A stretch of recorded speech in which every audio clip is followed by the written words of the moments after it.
I'm not a priest. I just dress like one. Hi, I'm Bobby Nichols, and I'm a Jesuit brother. For National Catholic Vocations Week, I wanted to share a bit about my story and talk about what it means to be a Jesuit brother.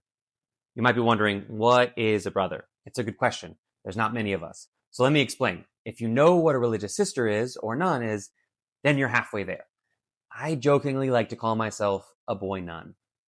But on a deeper sense, a brother is a man who takes vows of poverty, chastity, and obedience, and commits his life to following Jesus in the way of St. Ignatius of Loyola. For us Jesuits, that means living the spiritual exercises, responding to the needs of the church and the world, especially those on the margins, and in doing so, living from the heart of Christ. I became a Jesuit brother because I felt called to serve the church and to be a witness of God's love in the world. I never felt drawn to celebrate the sacraments like a priest does. Instead, I felt closest to God when I was volunteering, serving, and accompanying, just simply being with others.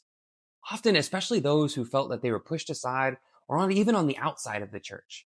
For me, being a brother is about being a living reminder that God loves you, no matter what, without exception. On a personal level, I reached a point where I realized the life I was living wasn't enough.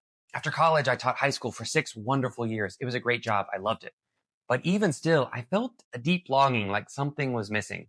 So I went to grad school, hoping that that might fill the gap. And while I was there, the idea of religious life kind of quietly resurfaced, but a job opened up at Notre Dame and I chose a career rather than following a vocation. Over the last decade, I had what many would call a great life. I had a really good, successful career, a wonderful home, a savings account, really great friends, and a dream job. But it still wasn't enough. I had everything that the world said would make me happy, and I still felt empty. Eventually, though, through prayer and discernment, I began to realize that maybe the longing wasn't something to fix. Maybe that longing was something that I needed to follow. There wasn't a job, a paycheck, or career, or even a relationship that could satisfy it, because the longing itself was an invitation. For years, the Jesuits had been a quiet what if in the back of my mind. What if this longing was a call? What if I did something different? What if I did something that was maybe even countercultural? What if this emptiness was actually an invitation, a space for God? Entering the Jesuits helped me stop running from that question and start running towards a life of faith, community, and service. And that's what led me here, to dress like a priest, but to live as a Jesuit brother.